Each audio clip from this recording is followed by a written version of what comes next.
Amém. A minha fé e o meu amor estão firmados no Senhor. Amém. Um bom dia, Ibabe. Graça e paz da parte de Deus, nosso Pai, de nosso Senhor Jesus Cristo.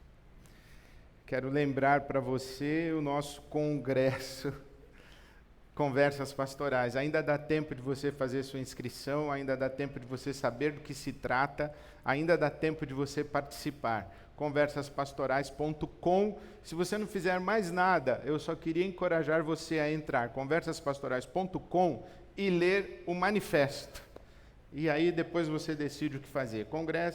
Conversas Pastorais, na verdade é conversaspastorais.com. E você entra lá e participa, dia 1 e 2 de novembro, logo depois do nosso segundo turno das eleições.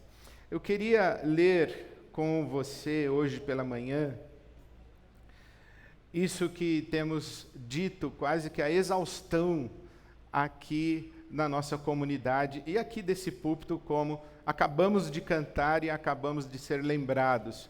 Eu me refiro à primeira carta de João, no capítulo 4, o verso 18. Primeira carta de João, capítulo 4, verso 18. No amor não há medo.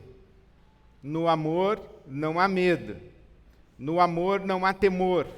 Ao contrário, o perfeito amor expulsa o medo, porque o medo supõe castigo. Aquele que tem medo não está aperfeiçoado no amor. No amor não há temor. No amor não há medo. Porque o amor expulsa o medo. Quem tem medo do quê? Do castigo. Porque o medo pressupõe castigo. Portanto, quem tem medo não está aperfeiçoado no amor. No amor não há medo. Quem tem medo não está no ambiente do amor. Porque o amor lança fora todo o medo. E eu gostaria de conversar com você sobre isso. Eu queria convidar você a orar comigo mais uma vez. Obrigado, Senhor. Obrigado, Jesus, pelo grande amor com que o Senhor nos amou desde sempre e nos ama hoje. Obrigado, Jesus.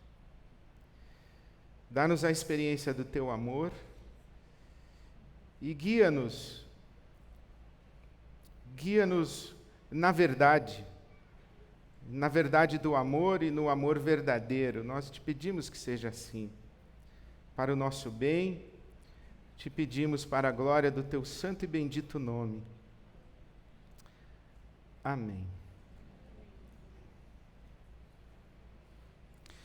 Você se lembra quando Jesus disse que não é possível servir a dois senhores? Porque ou você agrada um e desagrada o outro, ou agrada o outro e desagrada um.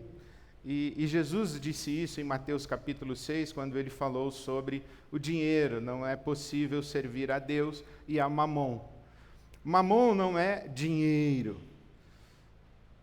Mamon é dinheiro elevado à categoria de Deus. Dinheiro é dinheiro. Mamon é dinheiro elevado à categoria de Deus.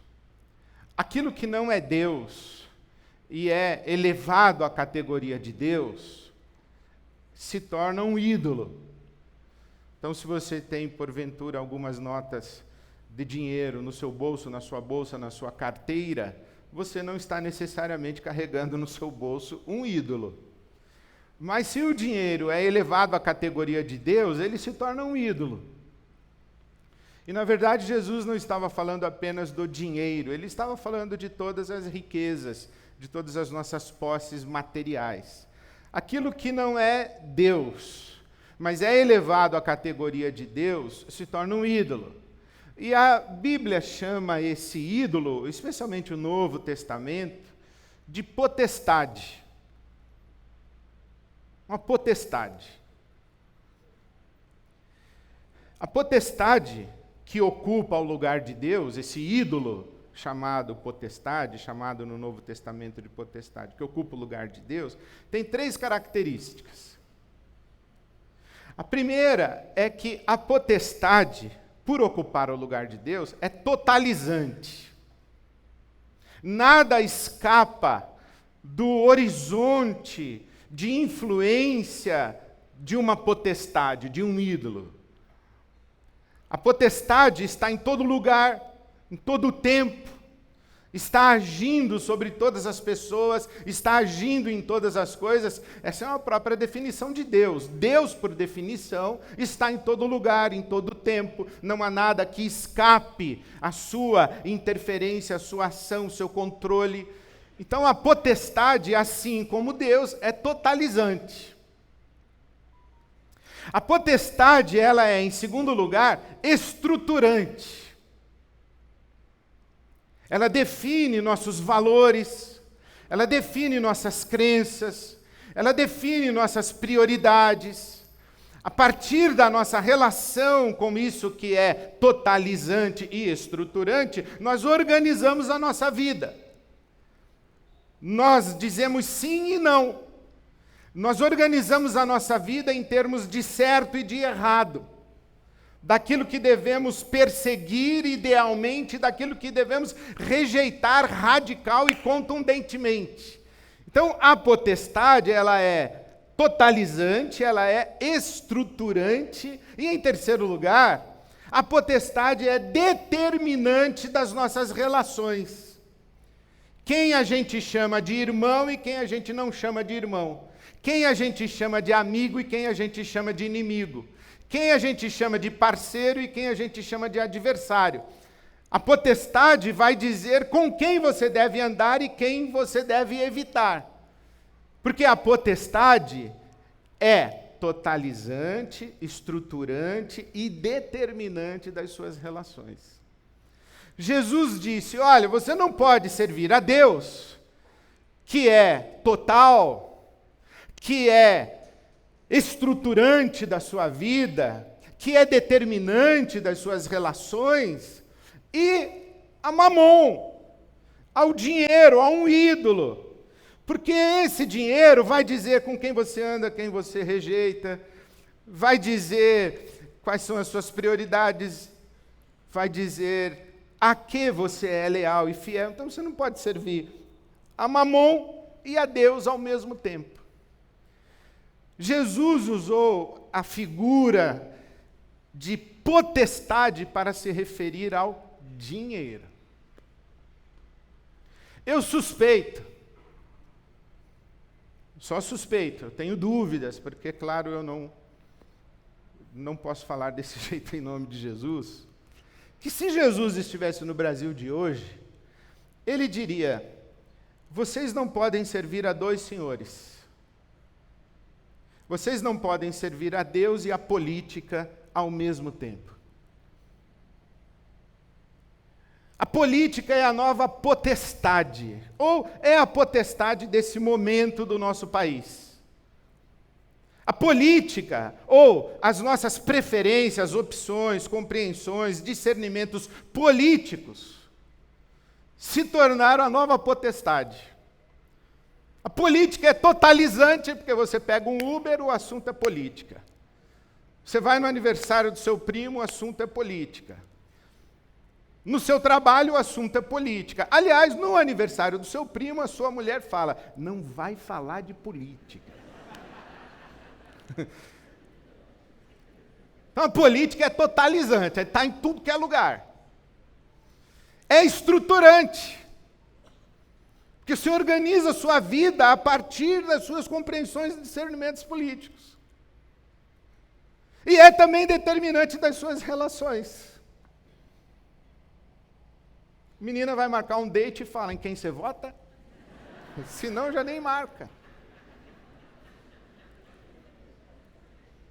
Porque as preferências políticas e opções políticas se tornaram totalizantes, estruturantes e determinantes das relações.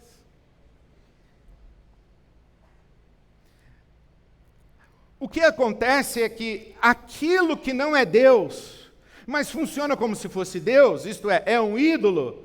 A linguagem do Velho Testamento é ídolo, a linguagem do Novo Testamento é potestade. Aquilo que não é Deus, mas funciona como se fosse Deus, corrompe,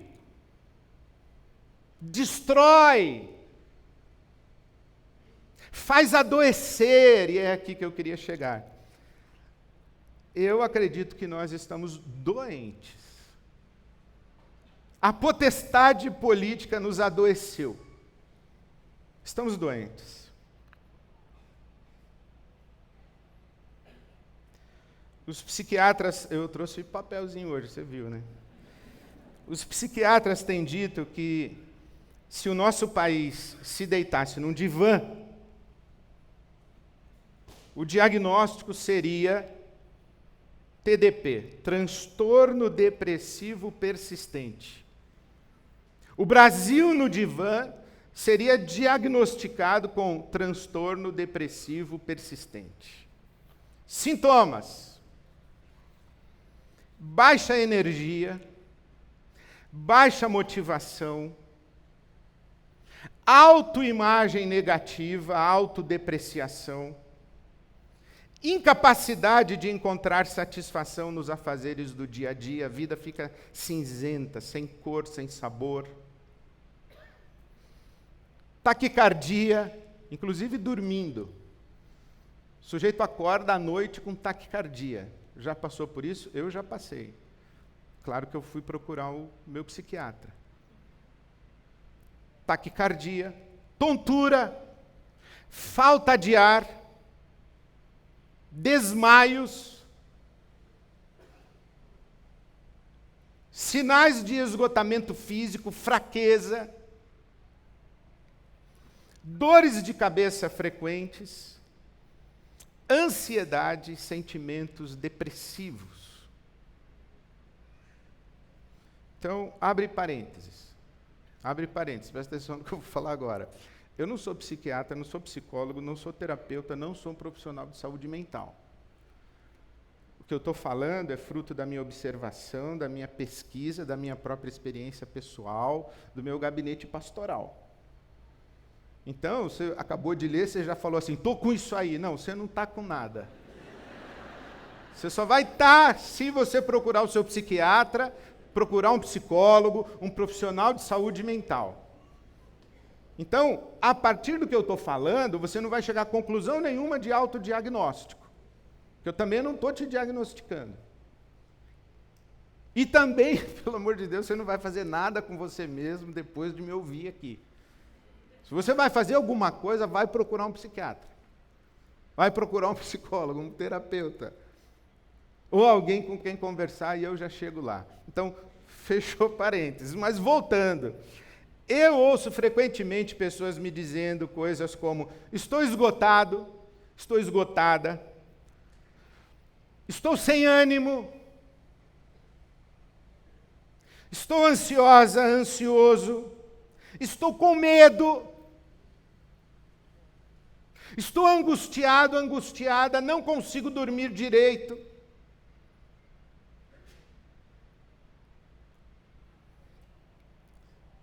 Estou triste, eu choro.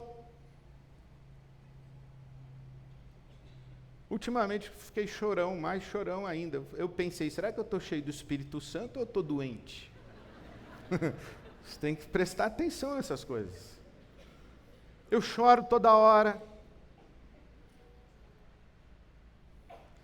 Então nós estamos enfermos. Em alguma dimensão estamos enfermos. Em agosto de 2019, a jornalista e escritora que eu acompanho, leio regularmente, a Eliane Brum, ela publicou um artigo em agosto de 2019. O artigo, o título era Doente de Brasil. Doente de Brasil. E ela citou que em julho de 2019, o psiquiatra Fernando Tenório publicou no Facebook um texto e foi hostilizado e violentamente atacado, depois de ter dito que eu passo a ler para você. Abre aspas. Acabei de atender a um homem de 45 anos, negro e sem escolaridade. Nos últimos 5 anos, viu os seus colegas de setor serem demitidos um a um. E ele passou a acumular as funções de todos eles. Disse-me que não reclamou por medo de ser o próximo a ser demitido. Qual o diagnóstico para isso? Ele tem sintomas de esgotamento que o levam a uma ansiedade crônica. Mas qual é o diagnóstico? Brasil. Adoeceu de Brasil. Se eu tivesse algum poder, disse o psiquiatra, iria sugerir ao manual de transtornos mentais da psiquiatria que incluísse esse diagnóstico, Brasil. Adoecer de Brasil é a mais prevalente das doenças.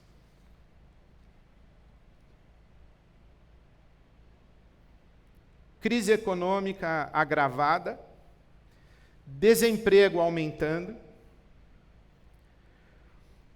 condições de trabalho deterioradas, jornada de trabalho excessiva, acúmulo de funções, metas impossíveis de cumprir, falta de perspectiva de mudança, insegurança extrema.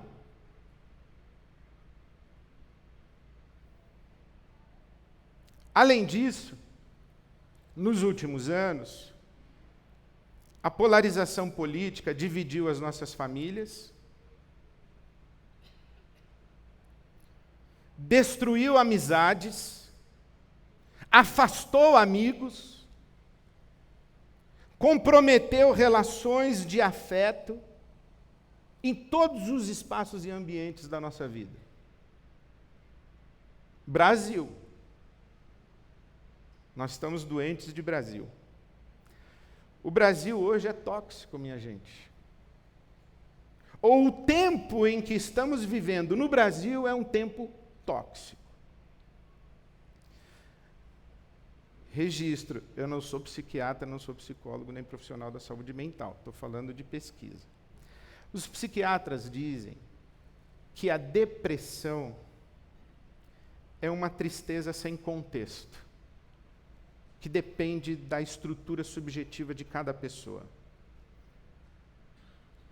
Mas nós estamos vivendo num tempo de tristeza e angústia, de desânimo, de fraqueza, de subtração da alegria, com contexto.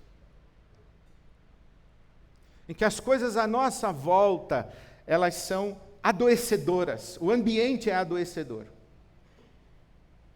Eu lembro de Jesus falando, cuidado para que o coração de vocês não fique sobrecarregado com bebedeira, orgia, ansiedade da vida.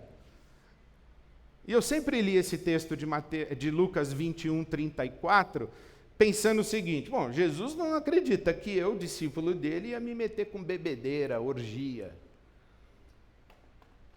Pelo menos penso eu, né, que Jesus tem uma boa ideia a meu respeito. Mas por que ele falou para eu tomar cuidado para não ter o meu coração sobrecarregado com bebedeira, orgia, ansiedade pela vida?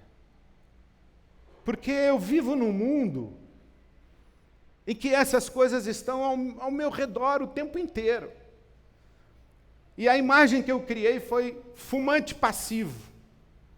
Eu não fumo, mas tem muita gente fumando do meu lado. Eu tento não ser mentiroso, mas tem muita gente falando mentira do meu lado. Eu tento não ser violento, mas tem muita gente violenta do meu lado.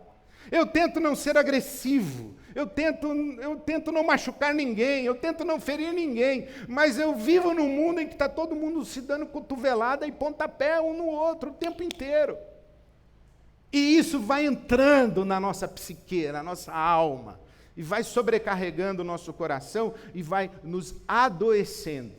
Estamos doentes. As pessoas, elas não ficam sem dormir por causa da guerra na Ucrânia. Alguém aqui perdeu uma noite de sono pela guerra da Ucrânia?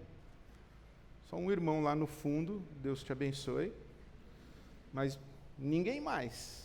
Agora, a gente fica sem dormir por causa da próxima lista de corte da nossa empresa. A gente fica sem dormir planejando o jantar de Natal. Quem vai sentar do lado do quem? Se a tia vem. Se o namorado do primo vem também. Aí complica. Porque penetra as nossas relações de afeto, nosso mundo próximo. Então, eu penso e creio, e fiz todo esse preâmbulo para dar algumas poucas sugestões para você. Eu penso que nós precisamos urgentemente refazer os nossos pactos de afeto. Refazer os nossos pactos, não é vínculo, é pacto. Pacto. Você é meu irmão e vai continuar sendo meu irmão. Você é minha irmã, vai continuar sendo minha irmã. Você é minha tia, vai continuar sendo minha tia. Você é meu cunhado, vai continuar sendo meu cunhado. Você é meu colega de trabalho e nós vamos continuar trabalhando juntos. Você frequenta o mesmo pequeno grupo que eu frequento na igreja e nós vamos continuar no mesmo pequeno grupo. Nós vamos continuar frequentando a mesma igreja. Pacto. Vamos fazer esse pacto. Nossos pactos sociais, nossos pactos familiares, nossos pactos comunitários. Precisamos refazer urgentemente isso, porque isso tudo está fraturado. E a gente está doente, a gente está triste. A gente está machucado, a gente está ferido. Aí você não dorme à noite e não sabe por que é saudade do seu amigo. Aí você tem um desânimo para trabalhar e você não sabe o que é. É raiva. Raiva. Você está com raiva. Raiva daquilo que acabou de chegar no seu WhatsApp. Você queria socar o sujeito que mandou aquilo, mas não pode. Você está magoado, ressentido, ressentida. Você não tem vontade de comer. Pior, você come demais. Bebe demais.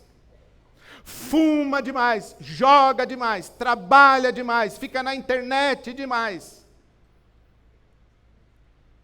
Porque você tenta sair da realidade e você vai para o mundo mais tóxico ainda do que o mundo tóxico de onde você está fugindo. Por causa das relações fraturadas. No Doente de Brasil, a Eliane Brum diz uma coisa extraordinária. Presta atenção. A guerra acontece quando a palavra, como mediadora, se extingue. A guerra acontece quando a palavra, como mediadora, se extingue. Ambientes de censura, ambientes de julgamento, ambientes de exclusão, ambientes de não escuta, ambientes de silenciamento, ambientes de hostilidade e de violência. Você não fala porque você tem medo. Então você cala. Só que a palavra não falada, contida dentro de você, te adoece. A palavra não dita adoece. Nós somos curados pela palavra. A palavra pacificadora, a palavra reconciliadora, a palavra acolhedora, A palavra que faz ponte. A palavra que vai buscar para incluir. A palavra que vai legitimar. Essa palavra mediadora. Quando a palavra mediadora ela é extinta, ela não existe, a guerra começa a acontecer. Sexta-feira passada eu fiz o que geralmente faço, eu ouvi o podcast da Folha de São Paulo, Café da Manhã, e a conversa foi com a psicanalista Vera Iaconelli. E ela também me ensinou uma coisa maravilhosa. Ela disse o seguinte, que quanto menos somos capazes de elaborar simbolicamente as nossas dores, as nossas feridas, quanto menos nós somos capazes de elaborar simbolicamente, mais chances nós temos de adoecer fisicamente. Está na Bíblia, irmão. Está na Bíblia. Enquanto eu calei o meu pecado, Salmo 32, os meus ossos apodreceram dentro de mim. O meu vigor foi embora. Porque eu não elaborei simbolicamente. Eu não conversei comigo mesmo. E eu não tinha alguém com quem conversar para me ajudar a elaborar simbolicamente. E eu não tinha alguém com quem conversar para me ajudar a elaborar simbolicamente e que me desse como resposta não apenas uma escuta ativa, amorosa, acolhedora, sem me julgar, sem me ameaçar com exclusão, mas que me desse como resposta uma palavra mediadora, que me abençoasse. Não tinha. E eu calei. E dentro de mim, a enfermidade foi carcomendo os meus ossos e penetrando tudo, e me fazendo adoecer. Por isso que a Bíblia conta que Jesus levou Pedro, Tiago e João para o Monte da Transfiguração. E sobre o que ele queria conversar? Sobre sua morte. Mas Pedro, Tiago e João dormiram. Dormiram no Getsêmani, dormiram no Monte da Transfiguração.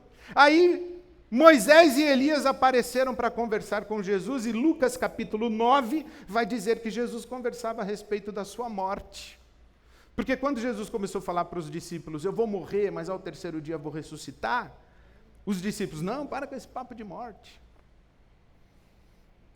Não ouviram, não acolheram, recriminaram, não deram uma palavra mediadora, não abençoaram Jesus, e ele foi ficando angustiado dentro dele. E Deus providencia Moisés e Elias para conversar com Jesus. A gente precisa conversar, a gente precisa falar.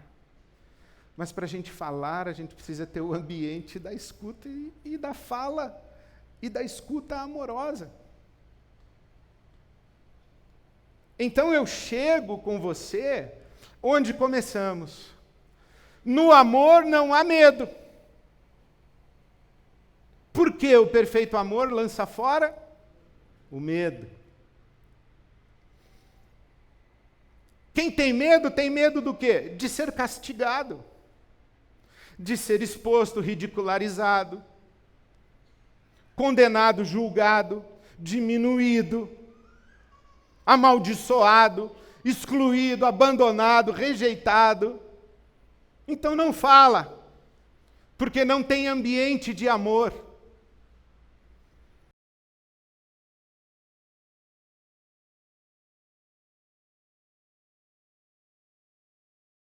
De mim, eu posso falar o que penso, eu posso falar o que sinto. Os nossos pactos familiares, comunitários, sociais, eles serão refeitos e reconstruídos quando nós criarmos, multiplicarmos, fomentarmos ambientes de acolhimento, onde nós possamos falar dos nossos pensamentos e sentimentos, falar aberta e verdadeiramente, sem o medo de sermos julgados, condenados e excluídos. E conversarmos em busca de construirmos juntos o nosso bem comum. Ou nós nos curamos no amor, ou nós nos destruímos no ódio, na violência e na hostilidade. Martin Luther King. Ou nós nos curamos a todos como irmãos e irmãs, ou nós vamos continuar adoecendo e vamos acabar nos destruindo nessa rota de violência. Isso que vale para as nossas relações e para as nossas conversas entre nós, vale especialmente para as nossas conversas com Deus. Falar o que penso, falar o que sinto, falar o que fiz, falar o que tenho vergonha de ter feito, o que tenho vergonha de não ter feito, falar o que eu gostaria de fazer, falar dos meus medos, falar das minhas angústias, falar, desabafar, isso se chama oração. E nós podemos fazer isso porque, como nós acabamos de cantar, não há mais culpa e medo. Porque o amor de Deus por nós é ousado. É ousado. O sujeito fala uma barbaridade para Deus, o anjo fica bravo e Deus fala, calma, é meu filho. Aquele sentimento que você tem vergonha até de admitir para você mesma. Deus conhece e Ele continua te amando. E o fato de você admitir e falar inclusive para Deus e com Deus, é cura para você. Por isso que Tiago, o apóstolo, escreve na sua carta, confessem as suas culpas uns aos outros, para que vocês sejam curados. Curados. Gente, vamos voltar a conversar. Vamos voltar a ouvir. Vamos dizer para as pessoas que elas podem dizer para nós o que elas pensam, o que elas sentem, que nós não vamos rejeitá-las. Diga. Vamos dizer para elas que elas valem mais do que as ideias delas. Vamos mantê-las na nossa mesa. Mas lembra, né? Que paz sem voz não é paz, é medo. Onde existe amor, não existe medo.